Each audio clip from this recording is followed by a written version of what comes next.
Siyad Shmaya Chayel Tavshin Lamed Ches. It'll be when you'll come to the land that Hashem, your God, is giving you as an inheritance, as a lot. And you will inherit it, and you will settle on it. It's known, the analysis and the examinations of the Rabbeim in this pasuk. In the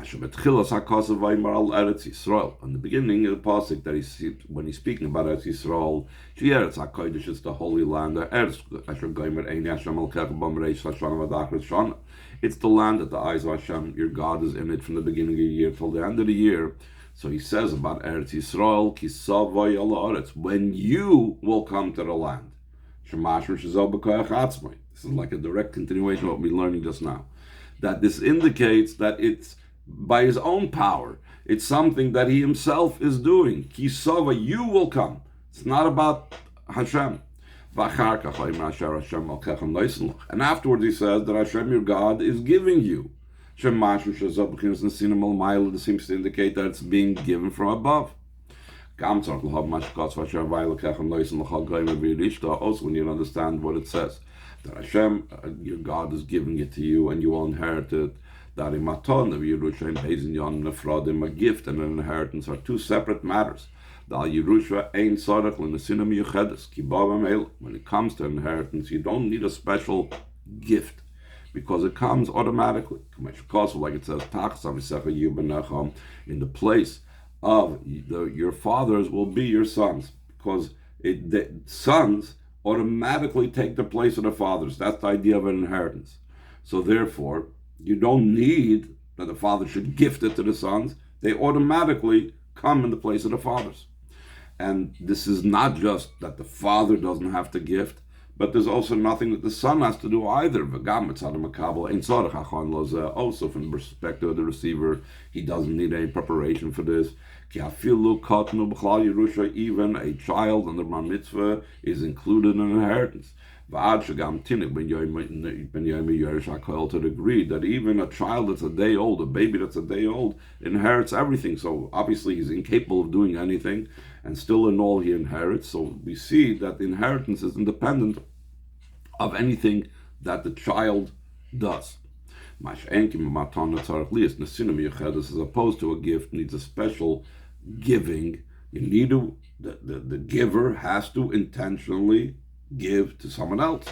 And not only from the giver's perspective does there have to be a specific activity and action, also the receiver has to be worthy of and ready to receive the gift.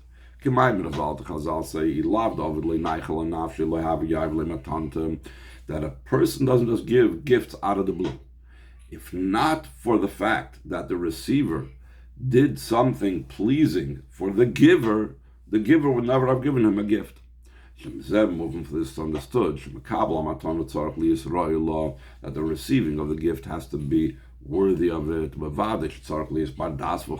surely has to be one that has some type of mind of his own that makes him in the mind of the giver have earned the gift. So therefore, gift and inheritance are two distinct things. So how do we say both, and what do both play a role in this pasuk with Zarek mind based in What are these two aspects and components of a gift and inheritance concerning the land? Also, when you understand what it says at the conclusion of the pasuk, you will settle it. Seemingly after it was already that you will come to the land. And also the idea that Hashem, your God, is giving it to you. That the giving of Hashem is an actual action. Even when Hashem speaks, the Chazal say it's considered as if it was done, like it says in the Avraham Avinu that he promised in the land, and then he referred to it in past tense that I gave it to you already. The Kolshkim, how much more so when Hashem actually gives it to you, it's already a gift. So what is there a need for you to do anything if when Hashem gifts it to you, when Hashem does something, it's a done thing. There's nothing further what to do. Also the idea of inheriting. The idea of an inheritance that comes automatically. Like we said before, in the place of your forefather or the place of your fathers are the children, that's an automatic transfer. You don't have to do anything. But for sure, once we've inherited it, what do we need to settle it? Why is there any activity that we have to do further? Second paragraph on the page. And afterwards, it continues in the psukim. There's a part saying that follow it in the parsha. This day Hashem is commanding you to do these chukim.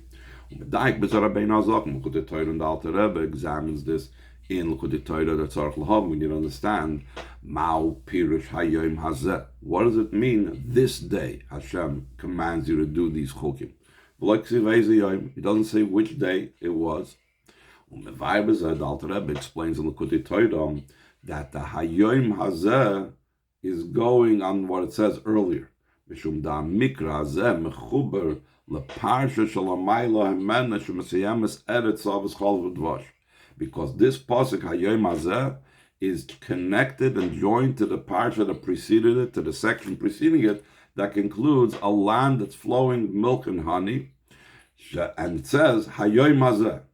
What does that mean? Before the Yidden entered Eretz Yisrael, there was making a covenant for receiving the Torah.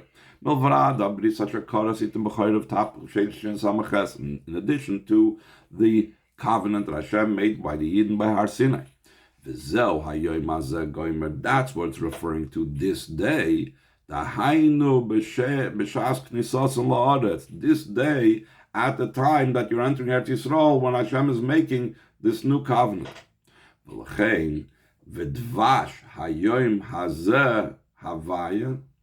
said, Hayom Hazeh, what does it continue in the pasuk? Havaya lekecha mitzavka. So you have Hayom Hazeh Havaya and Udvash from the previous pasuk, the Rosh Tevis, who Rosh Tevis Sirif Havaya Achas. If you combine the letters of Udvash, the Vav from Udvash, the Hey of Hayom, the Hey of Hazeh, and the Hey and the Yud of Yud-Kei Vav-Kei, you have the combination letters of Yud-Kei Vav-Kei, not in the order, but you have them all together. Now, how do you combine a word from the previous section, a previous pasuk? It's because the idea that they're combined in one Shem Yud-Kei Vav-Kei indicates that really it's one continuation line. The second line on the page, Havav Shalom Dvash, Mechuber Lemikra Shalomate Menu. The Vav of Dvash is connected to the next pasuk, to the following pasuk, where it says Hayom Hazeh Havaya Lekecha. Ki HaKoil Inyan Echad. This is emphasizing, the Rebbe is again emphasizing how it's one connection, the idea of entering Eretz Yisrael with Hayom Hazeh. Hainu, this means Shema'at Meis Achdus Beizei Inyan. From the combining and joining of these two things. Hakrisas Bris, Al-Kimat Torah Mitzvahs, the making a covenant for fulfilling Torah Mitzvahs, which is in this pasuk, Hayom Hazeh Havaya Lekecha, Koiri Simcha Bris, etc., etc., Mitzav Chol Lasas HaChukim Ha'el, with the entering Eretz Yisrael, which is Eretz Zavos Chol V'Dvash, in the previous line, Vaknisa La'aretz, and